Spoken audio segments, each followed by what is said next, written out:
Hey guys, let's get more news about Lakers, but first, don't forget to subscribe and leave your like.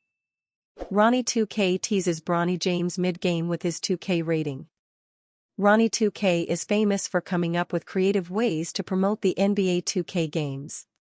But no one expected to see him sitting courtside at an NBA Summer League game for the Lakers. Ronnie was there to tease Bronny James with his NBA 2K rating, something that fans are eager to find out about. Bronny James isn't expected to have a particularly high rating in the next installment of NBA 2K, considering he's a second-round pick that barely got playing time for USC last season. But because of his last name, many fans want to know what his rating will be, as they can use it to defend or argue against him and his attempt to make it in the NBA. Bronny has been the subject of intense scrutiny from fans and the media regarding his selection by the Lakers in the NBA draft. Bronny was selected with the 55th pick by the Lakers, and many fans have speculated that his father, LeBron James, used his leverage within the Lakers organization to get his son drafted. James isn't being given any preferential treatment and is expected to play the majority of next season for the Lakers G League team. But there have been a lot of debates about nepotism playing a massive part in the start of his NBA career.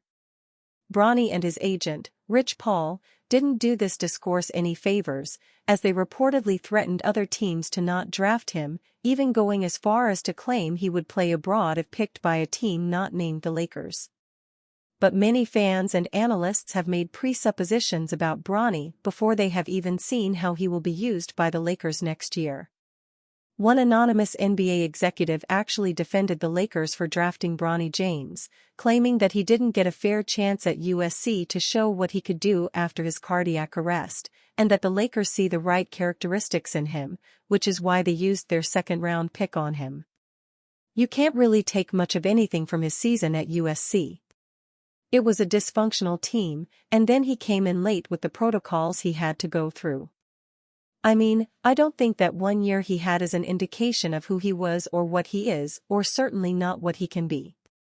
The Lakers probably saw him working out and hanging around the team. They saw something good in him, so why not take him? A lot of people saw good things in him, but I think they were scared off. Bronny James spoke about playing in the G League and gave a professional response about just focusing on basketball rather than the league he is playing in. From all accounts, James has shown humility and respect whenever speaking to the media and isn't making any outrageous claims or demands because of who his father is. James and Lakers head coach J.J. Redick apparently have a plan for Bronny next season, which Redick explained in a recent interview. Bronny is clearly a prospect for the future and needs time to develop into the player everyone on the Lakers thinks he can be.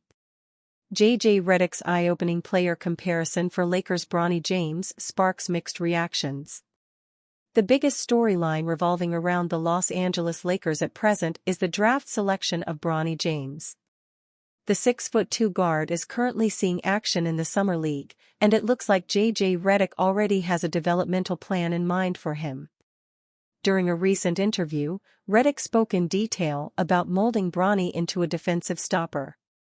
In fact, the newly hired head coach even named a player that Bronny could supposedly emulate in the future, Lu Dort. And what I've communicated to him, Bronny, right now, what we're looking for is defensive ball pressure, Redick said. I told him this yesterday. I said, I don't care if you have 10 fouls, I don't care if you get blown by. What I do care about is if you're on the ball and you're 3 feet off the ball. Like you have to be a guy that's a ball hawk at all times. He has a really good instinctive nature on the defensive end. I thought the third game in the Cali Classic, he made 8 or 9 really good defensive plays. We used the example yesterday. We were at the Canada USA basketball exhibition game, and I turned to one of our assistant coaches during the game and I said, I think Lu Dort just single-handedly broke up the 8th possession of the game. Like his impact, you can't get into your offense sometimes, the shot clock winds down because of his ball pressure, he literally blows up entire plays because of that pressure. And I really believe this, Bronny eventually will be that guy. Lakers trade pitch would empty the cupboard to acquire $18 million star. The Los Angeles Lakers rarely have issues landing stars in free agency or by way of a trade, but this offseason has been a different story, at least so far. Christopher Knox of Bleacher Report on Sunday, July 14, detailed the storied organization's limited options as NBA Summer League gets underway and the Summer Olympics in Paris approach at the end of the month. One of three options Knox noted involved what he described as a move to empty the cupboard in a last-ditch effort to trade for Lauri Markkanen of the Utah Jazz. Los Angeles is working with its 2029 and 2031 first-round picks as trade capital, and that's not going to get a deal done, Knox wrote. Coming up with a salary match for Markkanen, who is set to earn just $18 million this season, would be feasible, but the Jazz would likely demand key assets like Austin Reeves, Max Christie, and Rui Hachimura. Circumstances may develop in the coming weeks ahead of August 6, the date upon which Utah can extend Markkanen. At that point, the Jazz can extend Markkanen on a 4-year deal worth a maximum of $209 million, according to Andy Larson of the Salt Lake Tribune. Tim McMahon of ESPN said on the July 11 version of the Low Post podcast that word around the league is that Markkanen's trade value may actually go up after he signs that deal. In that case, Markkanen would be under contract for the next half-decade, which would remove the risk of negotiations and Markkanen ending up a 1-year rental who enters free agency next season. The matching salary requirement would not change, as Markkanen will play next season at $18 million regardless, as that is the salary cap hit on the 4th year of his current 4-year deal worth $67.5 million total. That means the Lakers could still theoretically offer D'Angelo Russell, who will earn $18.7 million next season, and both of their tradable first-round picks, 2029, 2031, which would no doubt be Los Angeles's preference. However, as Knox correctly noted, that won't be enough for the Jazz to part with the 7-footer who averaged north of 23 points and 8 rebounds last year after putting up 25.6 points and 8.6 rebounds per game on 39% plus 3-point shooting, 7.7 attempts per contest, during his All-Star campaign of 2022-23.